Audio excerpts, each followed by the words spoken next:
भूतिया जंगल की कहानी।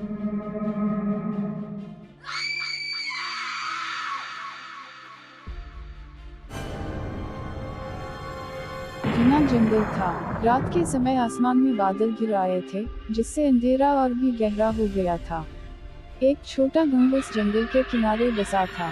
उस गांव में एक युवा दंपति, अमन और रीमा, रहते थे। गांव वालों के बीच एक पुरानी कहानी थी कि जंगल के अंदर एक भूतिया हवेली है, जहाँ कोई भी गया, वह लौटकर नहीं आया। अमन और रीमा को ऐसी कहानियों पर विश्वास नहीं था।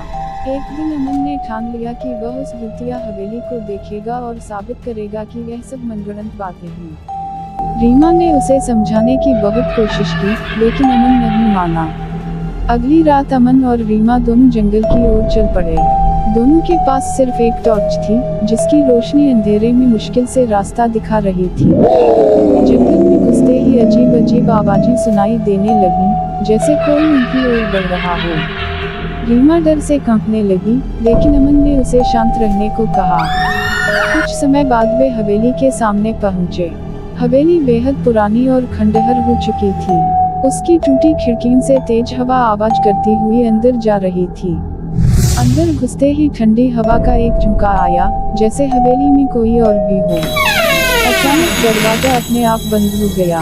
रीमा जोर से चिल्ला उठी। अमन ने हिम्मत बटोरी और अंदर आगे बढ़ा। वहाँ एक पुराना आईना था, जिसमें कुछ अजीब सा दिख रहा था। आईने के सामने आते ही एक धुंधली आकृति उभर आई। अमन और रीमा दोनों घबरा गए। वह आकृति धीरे धीरे एक बूढ़े आदमी में बदल गई। उसने धीमी आवाज में कहा, डरो मत, मैं यहाँ तुम्हारी मदद के लिए हूँ। अमन और रीमा आश्चर्यचकित हो गए। बूढ़े आदमी ने बताया कि वह एक समय में इस हवेली का मालिक था, लेकिन उसकी आत्मा किसी कारण से यहाँ फंस गई थी। वह चाहता था कि कोई उसकी मदद करे, ताकि वह शांति से जा सके। उसने अमन और रीमा से अनुरोध किया कि वे हवेली के पास बने पुराने मंदिर में एक दीप जलाएं। अमन और रीमा ने उसकी बात मानी।